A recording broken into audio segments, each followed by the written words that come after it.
Hello बच्चों, let's read the question. The question says adsorption due to a strong chemical force is called chemisorption, physisorption, reversible adsorption, both B and C. तो देखते हैं बच्चों इसका correct answer क्या होगा। Question में हमसे पूछा जा रहा है adsorption due to strong chemical forces. तो जहाँ पे स्ट्रॉन्ग केमिकल फोर्सेस होगा जिस एडजॉर्प्शन में उसे क्या बोलेंगे। सो फर्स्ट ऑफ ऑल बात करते हैं यहाँ पे की कॉन्सेप्ट। तो बेसिकली क्वेश्चन है बच्चों एडजॉर्प्शन से।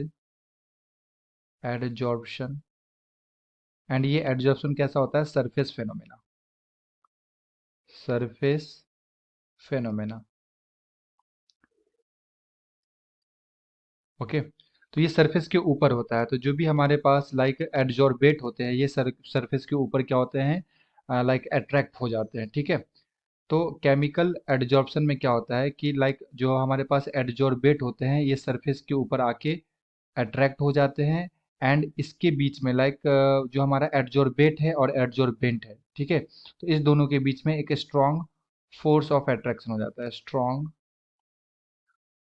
Force of attraction similar to similar to chemical bond. Chemical bond, तो एडजॉर्बेट एंड एडजॉर्बेट के बीच में बेसिकली केमिकल बॉन्ड बन जाता है। एंड यहाँ पे एक यूनी मोलिकुलर लेयर क्या हो जाता है बच्चों, इस सरफेस के ऊपर बैठ जाता है, ठीक है। तो जो हमारा केमिकल एडजॉर्प्शन होता है ना, इसमें क्या होते हैं, स्ट्रॉन्ग फोर्स ऑफ अट्रैक्शन होते हैं, ठीक है। ये किसके अंदर होता है, केमिकल एडजॉर्प्शन के अंदर। केमिकल एडजॉर्प्शन जिसको हम लोग केमिजॉर्प्शन भी बोलते हैं। फिजिकल अगर एडजॉर्प्शन की बात करें तो सरफेस के ऊपर यहाँ पे एक weak van der Waals force of attraction हो जाता है between the adsorbate and adsorbate. तो जो भी हमारे पास मॉलिक्यूल्स होते हैं, गैसेस मॉलिक्यूल्स, ये सरफेस पे आके अट्रैक्ट होते हैं एंड वीकली अट्रैक्ट होते हैं, ठीक है।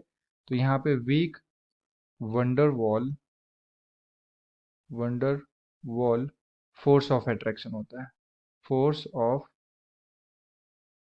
अट्रैक्शन, ठीक है।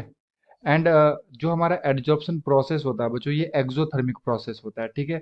तो ये फेवर्ड करता है लो टेम्परेचर को। तो अगर हम लोग टेम्परेचर हाई करेंगे तो रिएक्शन बैकवर्ड की तरफ जाने लगेगा according to Le Chatelier principle. And वहाँ पे रिवर्सिबल एडजॉर्प्शन हमें देखने को मिल सकता है, ठीक है।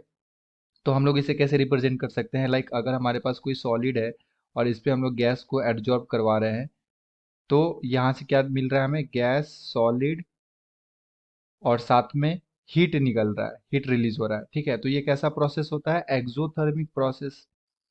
एक्सोथर्मिक प्रोसेस, और एक्सोथर्मिक प्रोसेस में हम लोग ये जानते हैं कि according to Le Chatelier principle कि अगर हम लोग टेम्परेचर को बढ़ाएंगे, टेम्परेचर को इंक्रीज करेंगे, तो reaction goes to backward direction. यानी कि जो गैसेस मॉलिक्यूल सरफेस के ऊपर अट्रैक्ट है ये इसे छोड़ने लगेगा एंड यहाँ से डिजॉर्प्शन होने लगता है, ठीक है।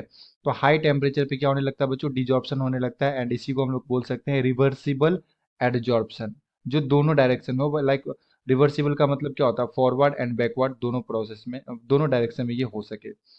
तो अगर हम लोग यहाँ पे देखें केमिकल एडजॉर्प्शन में, तो केमिकल एडजॉर्प्शन में जब हम लोग टेम्परेचर इंक्रीज करते हैं तो बेसिकली इस केमिकल बॉन्ड को बनाने के लिए कुछ एक्टिवेशन एनर्जी की रिक्वायरमेंट होती है, ठीक है।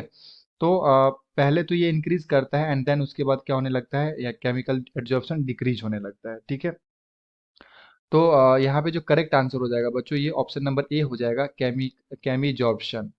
केमिजॉर्प्शन में क्या होता है, स्ट्रॉन्ग फोर्सेज होते हैं between the adsorbate and adsorbate, okay. I hope you have understood it well. Best of luck, thank you.